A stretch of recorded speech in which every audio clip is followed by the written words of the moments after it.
Good morning students. कक्षा 12 के विषय भौतिक विज्ञान के अध्याय 11 में हम टॉपिक पढ़ रहे थे प्रकाशिक यंत्र।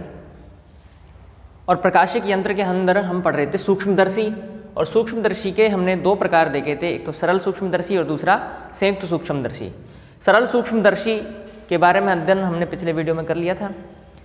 आज हम देखेंगे संयुक्त सूक्ष्मदर्शी। संयुक्त सूक्ष्मदर्शी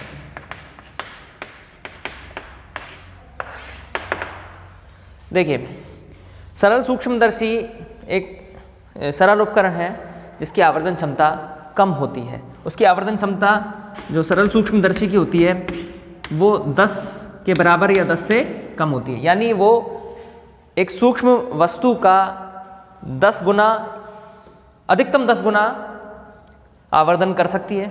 हमें अगर इससे बड़ा करके उसको देखना है, वस्तु को, अति सूक्ष्म वस्तु को 10 गुनी से बड़ा करके देखना है, तो हम सरल सूक्ष्मदर्शी से उसको नहीं देख सकते।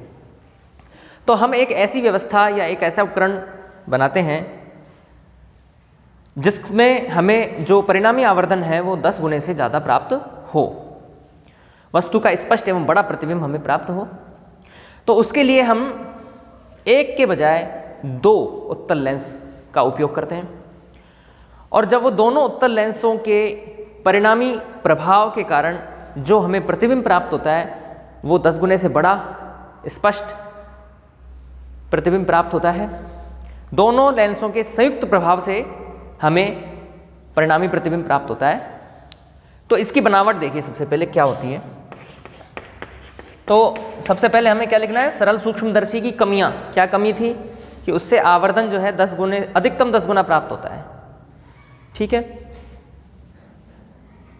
ये उसकी कमी थी। अब हम संयुक्त सूक्ष्मदर्शी देख रहे हैं कि ये उससे बेहतर है। ये उससे बेहतर क्यों है, इसकी बनावट देखिए सबसे पहले। इस संयुक्त सूक्ष्मदर्शी में हम 2 लेंस काम में लेते हैं। वस्तु हमारी बहुत सूक्ष्म है, अति सूक्ष्म है। अति सूक्ष्म वस्तु को देखने के लिए हम सूक्ष्मदर्शी का उपयोग करते हैं। वस्तु हमारी बहुत छोटी है, तो हम यहाँ पर 2 लेंस का उपयोग कर रहे हैं।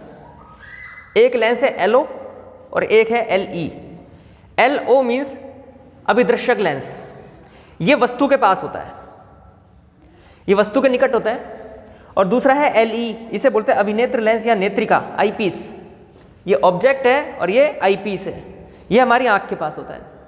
वस्तु के पास होगा छोटा वाला और बड़ा वाला आंख के पास। 2 लेंस काम में लेते हैं, LO और LE। अभिदृश्यक वस्तु के पास और अभिनेत्र नेत्र आंख के पास। ये दोनों ही लेंस कम फोकस दूरी के होते हैं। और जो इनका द्वारक होता है, द्वारक मीन्स आकार जो है, अभिदृश्यक लेंस का द्वारक छोटा और अभिनेत्र लेंस का द्वारक बड़ा होता है।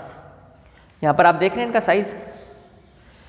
तो इससे क्या होता है, इसको हम किरण चित्र से समझेंगे। तो बनावट, सबसे पहले बनावट में हमने लिख दिया, इसमें 2 लेंस होते हैं, फोकस दूरी कम होती है। अभिदर्शक लेंस वस्तु के पास, अभिनेत्र लेंस हमारी आंख के पास होता है। अभिदर्शक लेंस का द्वारक छोटा होता है, अभिनेत्र लेंस का द्वारक बड़ा होता है। परिणामी प्रतिबिंब दोनों लेंसों के संयुक्त प्रभाव से हमें प्राप्त होता है। ये इसकी बनावट हो गई।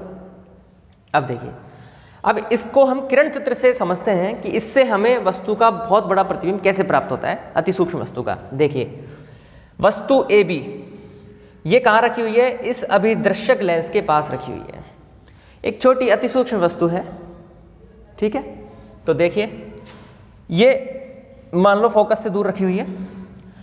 तो एक प्रकाश की किरण जो मुख्य अक्ष के समांतर गुजरी, समांतर आपतित हुई लेंस से अपवर्तन के पश्चात उसके फोकस से गुजरेगी, द्वितीय फोकस से गुजरी, FO। देखिए ये O है, ऑब्जेक्ट लेंस है अभिदृश्यक, तो ये उसकी फोकस दूरी FO। ठीक है, ये आईपीस है, नेत्रिका है, इसकी फोकस दूरी FE। ठीक है, अब देखिए, जो प्रकाश की किरण मुख्य अक्ष के समांतर आपतित होती है, अपवर्तन के पश्चात द्वितीय फोकस से गुजरेगी। किसके? इससे, इसके द्वितीय फोकस से।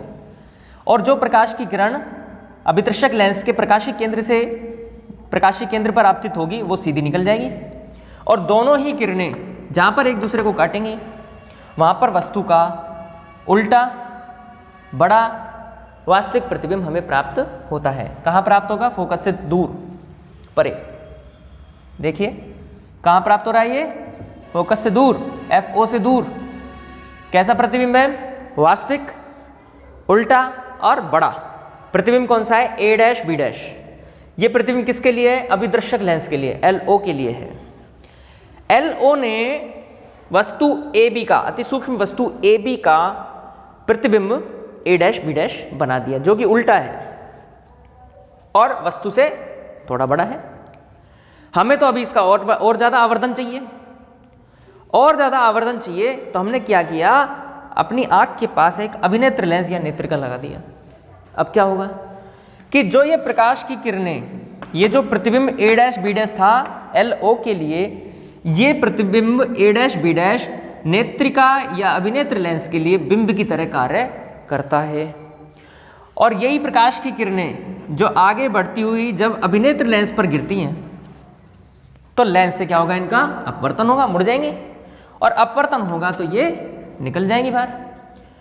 अब ये तो कहीं मिल ही नहीं रही, यहाँ से हम देख रहे हैं तो ये तो इनके बीच में गैप तो बढ़ता ही जा रहा है। तो ये मिलेंगी कहाँ? इनको पीछे की ओर अगर हम बढ़ाएं तो हम देखते हैं बहुत दूर, बहुत दूर, इस लेंस के फोकस से दूर, और वो पीछे की ओर कहीं मिलती हुई दिखती हैं, वस्तु से भी पीछे की ओर दिखती हुई प्रतीत होती हैं। और एक बहुत बड़ा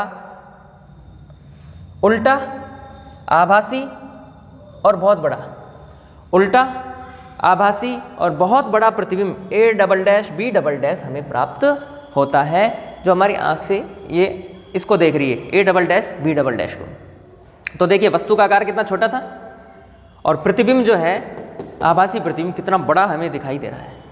ठीक है, तो ये तो हो गई इसकी बनावट और किरण चित्र। अब इसका सूत्र क्या होता है? आवर्धन क्षमता का सूत्र हम ज्ञात करेंगे। अब देखिए आवर्धन क्षमता का सूत्र कैसे ज्ञात करेंगे? हमें पता है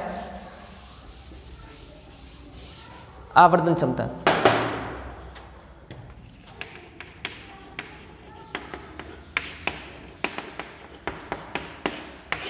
आवर्धन क्षमता M का सूत्र क्या होता है? प्रतिबिंब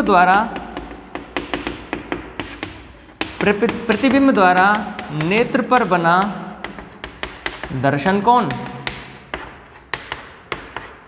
प्रतिबिंब द्वारा नेत्र पर बना दर्शन कोण, और अनुपात में बिंब द्वारा नेत्र पर बना अधिकतम दर्शन कोण, अधिकतम दर्शन कोण अल्फा। ठीक है, ये सूत्र हम पिछले कई क्लासेस में हम देख चुके हैं। प्रतिबिंब द्वारा नेत्र पर बना दर्शन कोण अपॉन बिंब द्वारा नेत्र पर बना अधिकतम दर्शन कोण। अब बिंब द्वारा नेत्र पर बना अधिकतम दर्शन कोण, ये देखिए वस्तु न्यूनतम स्पष्ट दूरी पर यदि रखी हुई है आंख से, बिंब क्या बन रहा है? बिंब द्वारा नेत्र पर बना अधिकतम दर्शन कोण। तो अधिकतम दर्शन कोण कौन सा होगा? जब वस्तु न्यूनतम स्पष्ट दूरी पर रखी हो। न्यूनतम स्पष्ट दूरी जहां तक हमारी आंख, वह न्यूनतम दूरी जहां तक हमारी आंख स्पष्ट देख सकती है, कैपिटल D। ठीक है, ये वस्तु है AB, तो अधिकतम दर्शन कोण अल्फा होगा। ठीक है, तो M का सूत्र क्या हुआ? Beta upon alpha. और हमने देखा था कि यदि हम जानते हैं कि tan थीटा, यदि थीटा कोण अत्यल्प हो तो tan थीटा लगभग थीटा के बराबर होता है। यानी हम tan थीटा को थीटा लिख सकते हैं और थीटा को tan थीटा लिख सकते हैं। इसी प्रकार यहाँ से बीटा को हम tan बीटा और अल्फा को हम tan अल्फा लिख सकते हैं, यदि बीटा और अल्फा अत्यल्प कोण है तो। उस स्थिति में, ये हम पिछले क्लास में भी देख चुके हैं इस चीज़ को। अब देखिए क्या होगा, चित्र से देखिए। M, सबसे पहले tan अल्फा देखिए, tan अल्फा उस चित्र में देखिए लंब बटे आधार, तो कितना हो जाएगा? AB अपॉन D, समीकरण 2, इसको समीकरण 1 लिख देते हैं। ठीक है, tan अल्फा का मान AB अपॉन D, अधिकतम दर्शन कोण, एवं tan बीटा। अब हमें tan बीटा चाहिए, देखिए tan बीटा। यहां पर हमें दो त्रिभुज देखो आप, A double dash B double dash E, ये समकोण त्रिभुज है। A double dash B double dash E और दूसरा समकोण त्रिभुज, इसी समकोण त्रिभुज के अंदर ए डैश बी डैश ई। देखो ये किस तरह से है, इस तरह से है। ये समकोण त्रिभुज है, A double dash B double dash E, और दूसरा कौन सा है, ये रहा, A dash B dash E. और ये कौन कितना है, बीटा, अंदर वाला। ये समकोण त्रिभुज है। तो एक ही समकोण त्रिभुज में दो समकोण त्रिभुज मैंने बना रखे हैं, ठीक है। दोनों के ये तीनों कोण समान है, दोनों त्रिभुजों के तीनों कोण समान है, तो ये समरूप होंगे, ठीक है। तो क्या होगा, ये बीटा, बीटा है तो टेन बीटा किसके बराबर होगा, A double dash B double dash लंब बटे आधार बी डबल डैश ई के लंब बटे आधार। और अगर छोटे त्रिभुज से देखें तो कितना होगा, छोटे त्रिभुज से A dash B dash upon B dash E बराबर होंगे, समरूप त्रिभुज है क्योंकि तीनों कोण समान है, एक ही त्रिभुज के अंदर दोनों बने हुए हैं, ठीक है। तो हम टेन बीटा का मान देख रहे हैं, ये दोनों ही टेन बीटा के मान हैं, तो हम ये वाला मान ले रहे हैं टेन बीटा, ये वाला A dash B dash upon B dash E. ये समीकरण 3 हो गई। समीकरण 2 से टेन अल्फा का और 3 से टेन बीटा का मान समीकरण 1 में हम रख देते हैं। तो देखिए क्या प्राप्त होता है, m is equal to tan beta का मान रखेंगे A dash B dash upon B dash E, और टेन अल्फा का मान ए बी अपॉन डी, ठीक है। ये टेन अल्फा का मान रख दिया, दोनों मान रख दिए, तो हमें m का मान प्राप्त हो गया। अब देखिए क्या होता है, ये m है। अब देखिए इस चित्र में देखिए दो त्रिभुज हम फिर कंसीडर कर रहे हैं, दो त्रिभुज है चित्र में। एक त्रिभुज तो है ए बी ओ, और दूसरा ये समकोण त्रिभुज है, और दूसरा है ए डैश बी डैश ओ, समकोण त्रिभुज ए डैश बी डैश ओ। देखो ए बी ओ और ए डैश बी डैश ओ, ये दो समकोण त्रिभुज हम देख रहे हैं, ठीक है। इनमें देखिए ये सम्मुख कोण है, आमने सामने के कौन कौन से, कोण ए ओ बी, ये किसके बराबर है, कोण ए डैश ओ बी डैश के, सम्मुख कोण है, ठीक है। और दूसरा कोण कौन सा है, ए बी ओ, ये किसके बराबर है, ए डैश बी डैश ओ के 90 डिग्री है। दो कोण बराबर है, 90 डिग्री है, एक कोण ये बराबर हो गया, एक ही हो गया, तो तीसरा तो अपने आप ही बराबर होगा। तो तीनों कोण बराबर हो गए इन दोनों त्रिभुजों में। अतः ये दोनों त्रिभुज कैसे होंगे, अतः ये त्रिभुज समरूप होंगे, समरूप होंगे, ठीक है। समरूप होने से क्या होगा, समरूप होने से इनकी भुजाओं के अनुपात बराबर होंगे। तो देखिए भुजाओं के अनुपात देखो, लंब बटे लंब, आधार बटे आधार। तो लंब देखिए क्या है, A dash B dash upon A B, ये लंब हो गए, A dash B dash upon A B, लंबों का अनुपात बराबर आधार का अनुपात B dash O upon B O, B dash O upon B O. ऐसा हमने क्यों किया है, ऐसा हमने इसलिए किया है, देखो A dash B dash upon A B, और यहाँ पर भी यही बना हुआ है, देखो m, इसको रीअरेंज करें, इसको यहाँ ले लें, इसको यहाँ ले लें, गुणा ही तो है, A dash B dash upon A B, B E को इधर ले लिया मैंने, ये देखिए m को मैंने दूसरे रूप में लिख दिया, गुणा ही तो हो रहा है। मैंने ये कहानी क्यों की है यहाँ पर कि मुझे A dash B dash upon A B, A dash B dash upon A B, इसका मान जो मुझे ज्ञात राशियां हैं, ज्ञात राशियां कौन कौन सी है, U V O U E F O F E, ये सब ज्ञात राशियां हैं।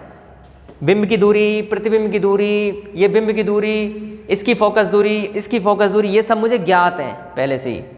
नहीं है तो मैं उसको स्केल से ज्ञात कर सकता हूँ, जो प्रकाशिक बेंच होती है उससे मैं ज्ञात कर सकता हूँ, ठीक है। तो हमने अज्ञात जो राशि हैं उनका मान ज्ञात राशियों के पदों में ज्ञात कर लिया है। ऐसा हमने ये सब कुछ इसलिए किया है ताकि हम a dash B dash upon A B की जगह B dash O upon B O मान रख सकें। तो ये मान हम यहां पर रख देंगे, a dash B dash upon A B का मान कितना हो गया, B dash O upon B O, यहां रख देंगे।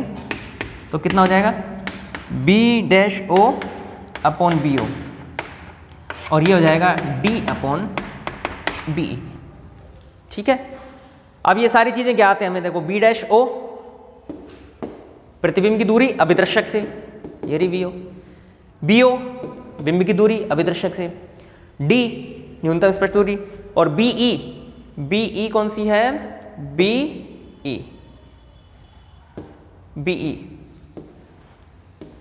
ठीक है। तो हमने सॉरी बी डैश ई है ये, यहां पर देखिए A dash B dash upon A B, A dash B dash upon A B, A dash B dash upon A B, और D upon B dash E, D upon B dash E, D upon B dash ई।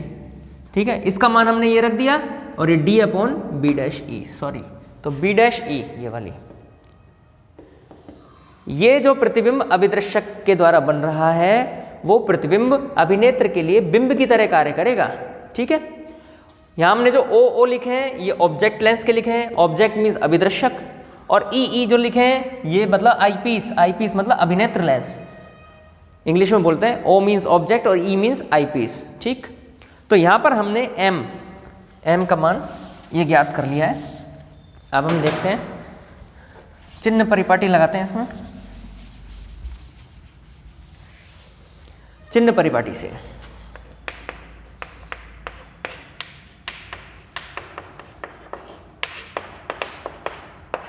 चिन्ह परिपाटी से देखिए B dash ओ क्या है, B dash ओ अभिदर्शक के द्वारा बना प्रतिबिंब बी डैश ओ पर बन रहा है, इधर की साइड बन रहा है, तो ये पॉजिटिव होगा, प्लस का वी ओ प्रकाश संचरण की दिशा में बन रहा है इधर, तो ये दूरी पॉजिटिव। बी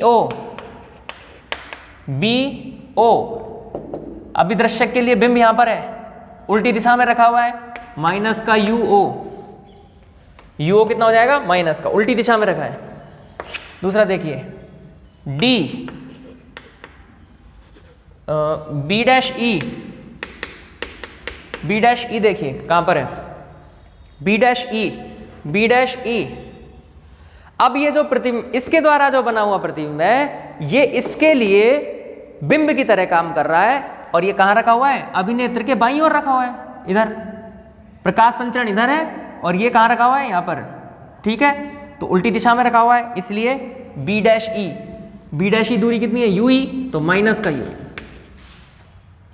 विपरीत दिशा में रखा हुआ है, और ये तीनों मान हम वहां रख देंगे।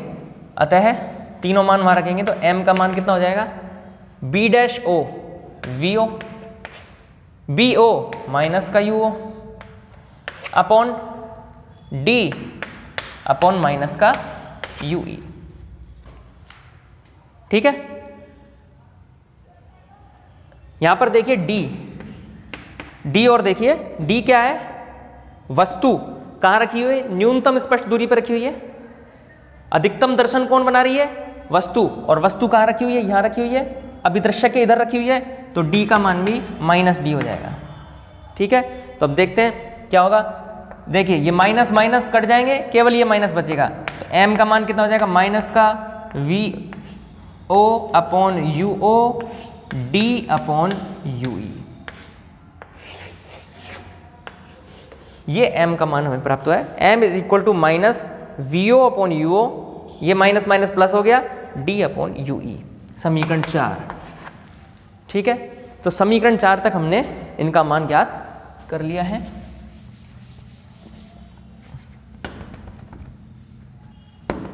अब हम दो स्थितियां देखेंगे, जैसे हमने पिछले टॉपिक में देखी थी, दो स्थितियां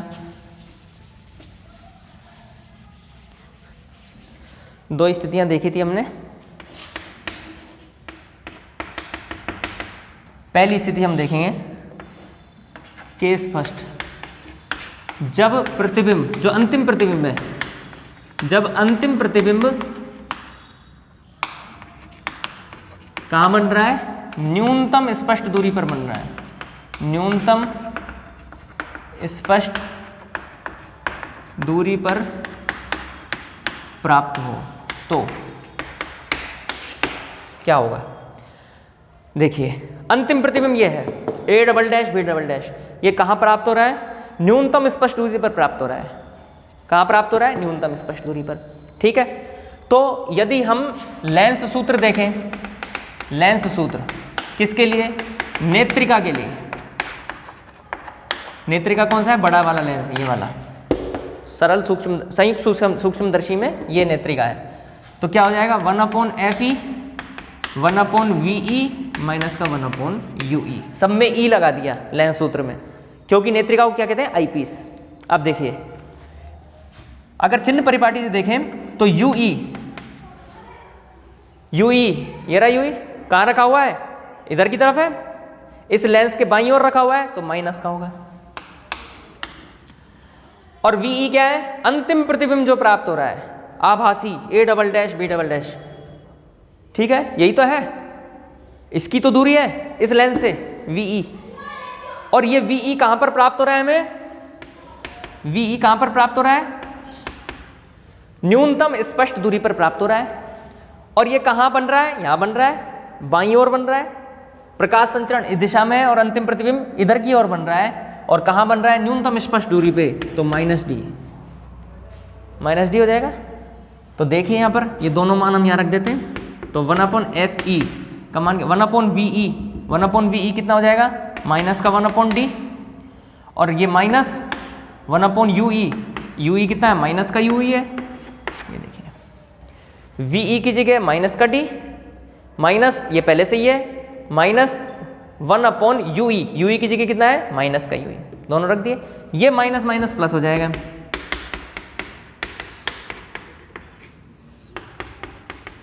तो यहां से 1/UE कितना प्राप्त हो जाएगा? 1/UE ये मिल जाएगा। इसको पक्षांतरण कर देंगे तो 1/FE प्लस 1/d, पक्षांतरण कर दिया। ठीक है, अब हमें क्या चाहिए? देखो समीकरण 4 में d/UE क्या चाहिए? d/UE। और यहां पर कितना है? 1/UE, तो d से गुणा कर दो। दोनों पक्षों में d से गुणा करने पर, दोनों पक्षों में d से गुणा करने पर तो कितना हो जाएगा? देखो दोनों पक्षों में d से गुणा कर रहा हूं, d/UE is equal to d/FE plus d/d। ये 1 हो जाएगा, कट जाएंगे दोनों। तो d/UE कितना मिल गया? 1 प्लस d/FE। d/UE का मान मैंने 1 प्लस d/FE निकाल लिया और इसको मैं यहाँ रख देता हूँ समीकरण 4 में। ठीक है, इसको कहाँ रखना है? समीकरण 4 में रख देंगे। तो आवर्तन क्षमता कितनी हो जाएगी? V0 m is equal to minus का VO/UO 1 plus d/FE 1 plus d/, ये 5। तो हम देख रहे हैं जब अंतिम प्रतिबिंब न्यूनतम स्पष्ट दूरी पर प्राप्त होता है तो आवर्तन क्षमता m is equal to minus का VO/UO ब्रैकेट में 1 प्लस d/FE प्राप्त होता है। ठीक है, अब आप देखिए ये तो हो गया केस फर्स्ट, जब अंतिम प्रतिबिंब न्यूनतम स्पष्ट दूरी पर हमें प्राप्त हो रहा है तो सूत्र ये होगा। ठीक है, दूसरी स्थिति लेंगे कि जब अंतिम प्रतिबिंब हमें कहां प्राप्त हो रहा है? अनंत पर। दूसरी स्थिति लेंगे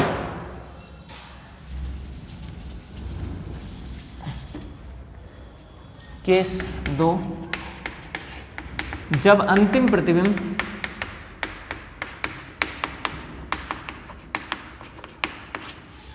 अनंत पर प्राप्त हो।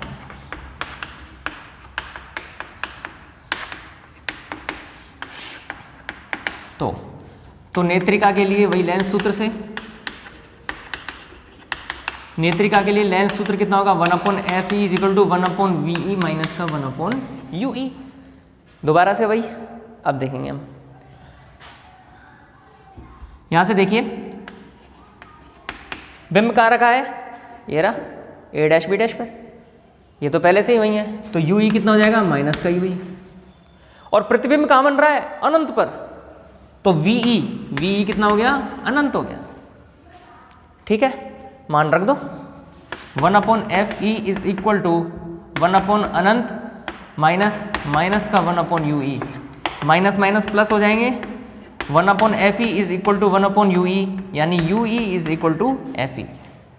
जाहिर सी बात है, जाहिर सी बात है, अंतिम प्रतिबिंब अनंत पर बनेगा तो उसके लिए बिंब कहाँ पर बनना चाहिए, इसके फोकस पर, यानी ये बिंब ए डैश बी डैश जो है वो कहाँ बनेगा, एफ ई पर बनेगा, तभी तो अंतिम प्रतिबिंब हमें अनंत पर प्राप्त होगा।